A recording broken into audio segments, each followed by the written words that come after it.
கடந்த வாரங்களாக நாம் புதிய அரசு கொண்டு வந்திருக்கக்கூடிய அப்டேட்ஸ்கள் இன்னும் ஸ்கீம்ஸ்களை பார்த்துக்கிட்டு இருக்கோம்.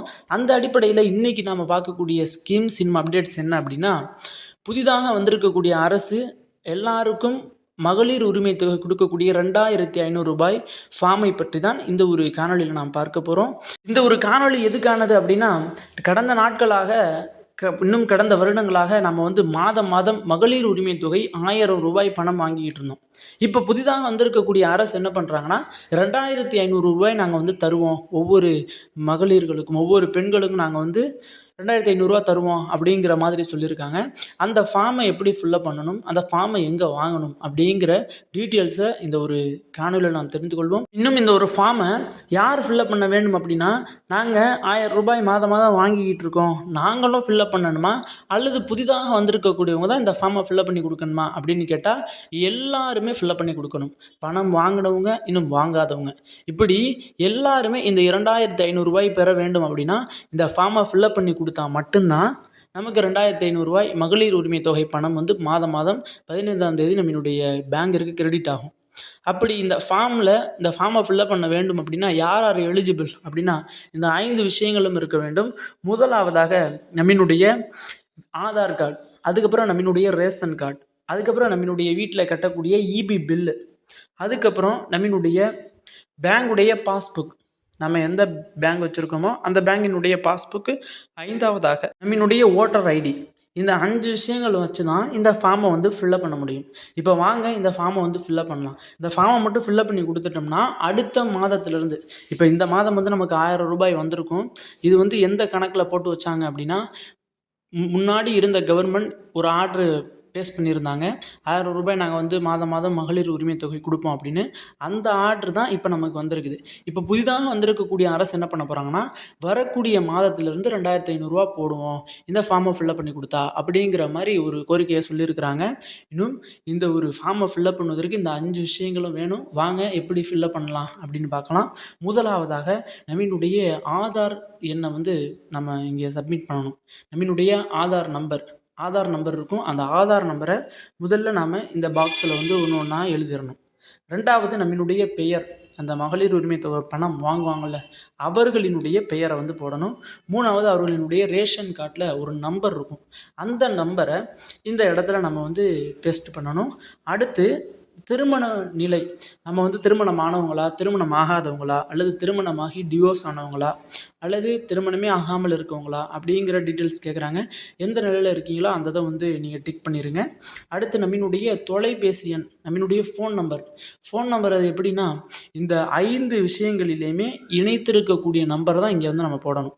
நம்மளுடைய பேங்க் பாஸ்புக்கில், நம்மளுடைய ஆதார் கார்டில், நம்மளுடைய பேன் கார்டில், இன்னும் நம்மளுடைய இபி பில்லில், இதில் எல்லாத்துலேயுமே இணைச்சிருப்பாங்கள்ல ஒரு நம்பர், அந்த ஃபோன் நம்பர் தான் நம்ம இங்கே கொடுக்கணும். அடுத்து நமக்கு சொந்த வீடு இருக்கா அல்லது வாடகை வீட்டில் இருக்கிறோமா அப்படிங்கிறத நீங்கள் டிக் பண்ணிக்கோங்க. அடுத்து எந்த டிஸ்ட்ரிக்ட், எந்த மாவட்டம் அப்படிங்கிறத கேட்பாங்க. அந்த மாவட்டத்தை நீங்கள் எழுதிருங்க. அடுத்து நம்மளுடைய மின் இணைப்பு எண், நம்மளுடைய கரண்ட் இபி பில்லு கட்டுவோம்ல அதில் ஒரு நம்பர் இருக்கும். அந்த நம்பரை நம்ம இங்கே எழுதிடணும். அடுத்து நம்மளுடைய வங்கியினுடைய பேர், பேங்குடைய பேர் என்ன, நிறைய பேங்க்ஸ் இருக்குது. Indian Overseas bank, Canara banks, Karur Vysya, இன்னும் எஸ்பிஐ போன்ற நிறைய பேங்க்ஸ் இருக்குது. அதில் எந்த பேங்கில் நீங்கள் அக்கௌண்ட் வச்சுருக்கீங்களோ அந்த பேங்கினுடைய பேரை போட்டுறணும். அடுத்து அந்த பேங்க் புக்கில் உங்களுடைய பெயர் இருக்கும்ல அந்த பெயரை போட்டுறணும். அடுத்து அந்த பேங்குக்குன்னு சொல்லி பிரான்ச் இருக்கும், வங்கியின் கிளை பிரான்ச். ஒவ்வொரு ஊருக்கும் ஒவ்வொரு ஊர் இருந்துச்சுன்னா அந்த ஊருடைய நேம் போட்டு அந்த பேங்குடைய பேர் இருக்கும், அந்த இதை எழுதிடணும். அடுத்து அக்கௌண்ட் நம்பர், வங்கியினுடைய கணக்கு நம்பர்னால் அக்கௌண்ட் நம்பர், அதில் ஒரு 10, 100 இது போன்ற ஒரு 12 நம்பர்கள் இருக்கும். அந்த நம்பரை நம்ம எழுதிடணும். அடுத்ததாக நம்மளுடைய குடும்பத்தில் எத்தனை பேர் இருக்காங்க அப்படிங்கிறத நம்ம கீழே எழுதிடணும். எத்தனை பேர் இருக்காங்களோ அத்தனை பேருடைய பேரை எழுதிடணும், ஆண்கள் பெண்கள் எல்லாரையுமே. அடுத்து நம்மளுடைய வீட்டில் உள்ளவங்க என்ன தொழில் செய்கிறாங்க, அவங்கவுங்க என்னென்ன தொழில் செய்கிறாங்க அப்படிங்கிற எழுதணும். நம்ம வருமான வரி செலுத்துவரா இல்லை வருமான வரி செலுத்துவர் இல்லையா அப்படிங்கிற டீட்டெயில்ஸ் கேட்பாங்க, அதையும் நாம் எழுதிடணும். அதுக்கப்புறம் அப்புறம் நமக்குன்னு சொல்லி சொந்தமாக வீடு இருக்கா இல்லையா அப்படின்னு கேட்பாங்க. அதில் இருக்குன்னா இருக்குன்னு போடணும், இல்லைனா இல்லைங்கிறத வந்து நம்ம டிக் பண்ணிடுறோம். அதுக்கப்புறம் நம்ம வந்து அரசு வேலைகளில் கவர்மெண்ட் வேலைகளில் நம்மளுடைய குடும்பத்தார்கள் யாராவது ஒரு ஆள் இருக்காங்களா அப்படின்னு கேட்பாங்க. இருந்தாங்கன்னா ஆமுன்னு போடுங்க, இல்லைனா இல்லைன்னு டிக் பண்ணிடுங்க. அடுத்து நம்மளுடைய குடும்பத்தில் இருக்கக்கூடியவங்களுக்கு சொந்தமாக இடம் இருக்குதா அப்படின்னு கேட்பாங்க. அப்போ இருந்துச்சு அப்படின்னா இருக்குன்னு போட்டுருங்க, இல்லைனா இல்லைன்னு போட்டுருங்க. அதுக்கப்புறம் நம்மளுடைய குடும்பத்தார்கள் அனைவருக்குமே 5 ஏக்கரில் விவசாயம் செய்யக்கூடிய அளவிற்கு நிலமோ அல்லது வீடு கட்டக்கூடிய அளவிற்கு நிலமோ இருக்குதா இல்லையா அப்படின்னு கேட்பாங்க. அதில் இருந்துச்சுன்னா இருக்குன்னு சொல்லுங்கள், இல்லைனா இல்லைன்னு சொல்லிடுங்க.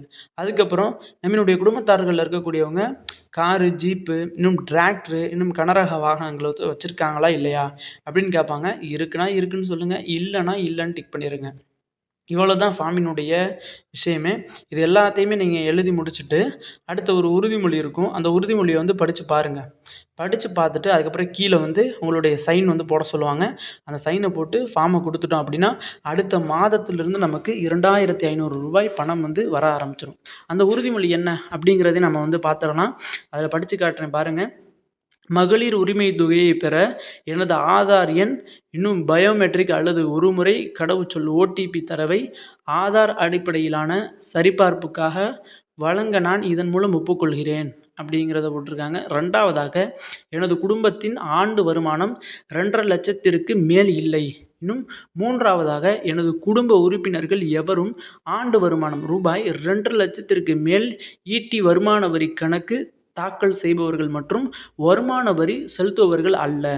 இன்னும் 4வது எனது குடும்பத்தில் ஆண்டு வருமானம் 2.5 லட்சத்தை ஈட்டி தொழில் வரி செலுத்துவோர் யாரும் இல்லை. இன்னும் 5வதாக எனது குடும்பத்தில் மாநில அரசு, ஒன்றிய அரசு ஊழியர்கள், பொதுத்துறை நிறுவனங்கள், வங்கிகளின் ஊழியர்கள், இன்னும் வாரியங்கள், உள்ளாட்சி அமைப்புகள், கூட்டுறவு அமைப்புகளின் ஊழியர்கள் மற்றும் ஓய்வூதியக்காரர்கள் யாரும் இல்லை. 6வது எனது குடும்பத்தில் தேர்ந்தெடுக்கப்பட்ட மக்கள் பிரதிநிதிகள், ஊராட்சி வார்டு உறுப்பினர்களை தவிர யாரும் இல்லை. 7வது எனது குடும்பத்தில் யாரும் சொந்த பயன்பாட்டிற்கு காரோ அல்லது ஜீப்போ அல்லது டிராக்டரோ கனரக வாகனம் போன்ற 4 சக்கர வாகனங்கள் வைத்திருக்கவில்லை. இன்னும் 8வதாக எனது குடும்பத்தில் ஆண்டுக்கு 50 லட்சத்திற்கு மேல் ஆண்டு விற்பனை செய்யும் ஆன்வல், இன்னும் சரக்கு மற்றும் சேவை வரி ஜிஎஸ்டி செலுத்தும் தொழில் நிறுவனம் உரிமையாளர்கள் யாரும் இல்லை. எனது குடும்பத்தில் முதியோர் ஓய்வூதியம், இன்னும் விதவை ஓய்வூதியம், அமைப்புச்சாரா தொழிலாளர் நலவாரிய ஓய்வூதியம் போன்ற சமூக பாதுகாப்பு திட்ட ஓய்வூதியம் மற்றும் அரசிடம் இருந்து ஓய்வூதியம் பெறும் குடும்ப உறுப்பினர் யாரும் இல்லை. இன்னும் 10வதாக எனது குடும்ப உறுப்பினர்களுக்கு கூட்டாக 5 ஏக்கர் நஞ்சை நிலம் அல்லது 10 ஏக்கருக்கு மேல் புஞ்சை நிலம் இல்லை.